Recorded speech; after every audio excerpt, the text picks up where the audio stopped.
Hello, everybody, and today, for the honor of Daredevil Born Again, I am finally here to talk about the Daredevil movie that came out in 2003. So this is a very different time for superhero movies. This is when the Sam Raimi Spider-Man trilogy was still going on. The sequel hasn't even come out yet. But after Spider-Man 1 came out, they decided to do a Daredevil movie. Not by Sony, but by Fox. So Fox is known for doing X-Men, the Fantastic Four, and Daredevil. But Daredevil's no longer part of Fox. But this Daredevil is played by Ben Affleck. And he mainly has to go up against the crime lords of New York and of Hell's Kitchen, while balancing his life as a lawyer, Matt Murdock. So, a lot of people don't like this movie. I don't know why. I think it's because they just don't like the casting. But we got a lot of familiar actors playing these characters. We got, like I said, Ben Affleck as Daredevil, Jennifer Gardner as Elektra, Colin Farrell before he became the Penguin. He played Bullseye, and we got Michael Clark, I think that's how you say his name, as the Kingpin. Rest in peace to him.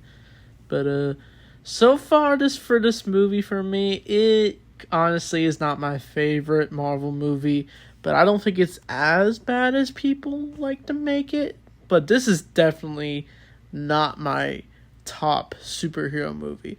This is like before the MCU. Like, it's not even gonna be like on top 10 for me. It's not as bad as like Fant Four Stick or Howard the Duck. This movie's just kind of there, in my opinion. Like, this movie could have had potential to go on to a series, but I guess because there was a lot of backlash for this movie, the movie kind of just fell apart. But I can say this. This movie does follow the Daredevil story well. It adapts it in a way from the comic books, but I don't know. It feels kind of cheap because there's a lot of scenes in this movie that you could kind of tell it just looks odd. Like, we get it does open with Daredevil at a church and he gets put into a tomb, but then we flash forward to his past where we do see his origin, and we see a younger Matt Murdock. And the younger Matt Murdock, he was all right. I know it's just a kid playing him, but it's just like I just could not get into that performance of a young Daredevil. But he mainly is with his dad, Jack Murdock, who's a boxer, and of course we know the story. He gets killed, and it drives Matt Murdock to become Daredevil. But apparently Daredevil, as a boy, he got bullied a lot. And when he became blind by an accident after witnessing his dad commit criminal activity, Matt uses his hyper senses to take out his bullies, but in like a cringe way where he uses like his stick to knock them down. It was kind of silly, honestly. Even the bullies look kind of pathetic if I gotta be honest. But then after these flashbacks, we flash forward to Matt as a lawyer. He's also got his associate Foggy Nelson, who is played by Jon Favreau before he became Happy Hogan and directed the first Iron Man, because 5 years later we would get Iron Man. But it's honestly, I honestly forget that Jon Favreau played Foggy in this version of Daredevil, and he's all right as Foggy. I don't think he's as good as the one in the Netflix show. I'm going to be comparing the Netflix show in this movie a lot. But we might as well talk about Matt Murdock himself, Daredevil. Ben Affleck as the character. This is before he became Batman. But I don't know. I just could not really get into his performance as Daredevil. Like, maybe he could have been a decent Daredevil, but I don't know. He just gives kind of a lot of cringy lines, in my opinion, and he's just not that engaging to me as Daredevil. I don't know how to explain it. Sorry if it's a bad argument, but like, I just did not feel Ben Affleck as Daredevil. And his Matt Murdock is okay. I don't know. His relationship with Elektra is kind of cute, but we get this one infamous scene where the two fight on a playground, and that's where the people lost it with this movie, because they felt that scene was just super bad, the way it's choreographed and stuff.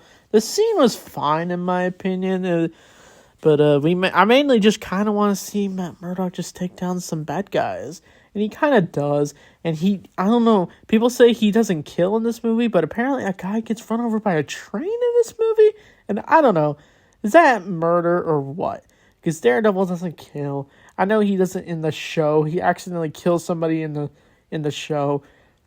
But to be honest, I think Charlie Cox is a much better Daredevil. Probably because that version of Daredevil is just better written, in my opinion. But we might as well talk about the Kingpin. He's played by the legendary actor Michael Clarke. But unfortunately, he did pass away. But when he did play the Kingpin, he apparently went on to play the Kingpin in the Spider-Man MTV show. Yeah, I don't know if you remember that show at all. But yeah, he played the Kingpin in that show.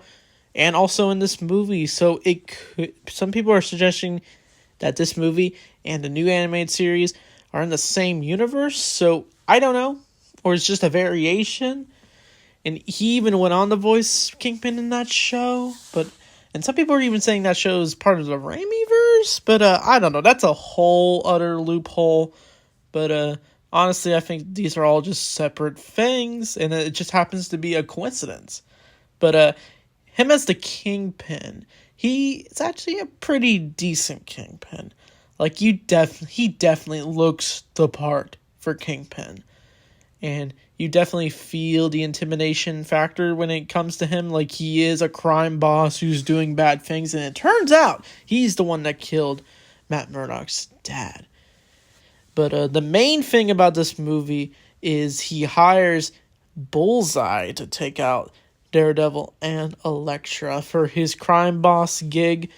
But after a big party where Daredevil and Elektra decide to go on their little date and they meet up at the party, their dad gets kidnapped, and it like comes to like a big chase scene with Bullseye, and Matt tries to stop him. He manages to miss some of Bullseye's shots, and he mainly just says, "Oh man, I missed." But Colin Farrell is honestly wild as Bullseye. Like, he's so over the top that he's able to just kill people with just a pencil. He ends up even killing an old lady on a plane. That scene was something else. But the main thing that drives Elektra and Matt's relationship to go away is where Daredevil tries to throw his little club at Bullseye, and Bullseye manages to catch it, and he's able to just stab it right through Elektra's dad. And it's very graphic. Not that graphic, but it's brutal. He ends up dying, and we get a lot of music video, like music in this movie at the funeral, and even a scene a montage of Daredevil and Elektra putting on their costumes. I might as well talk about the costumes for a bit. Daredevil's costume, I'm not really into that costume. It looks bad, in my opinion. It just looks way too lettery. I know some people criticize the Netflix suit, but that actually looked like Daredevil. And at least this costume, I can give it this. It did have the DD on there, but I don't know. It just, the way the suit looks, it just looks way too lettery, in my opinion.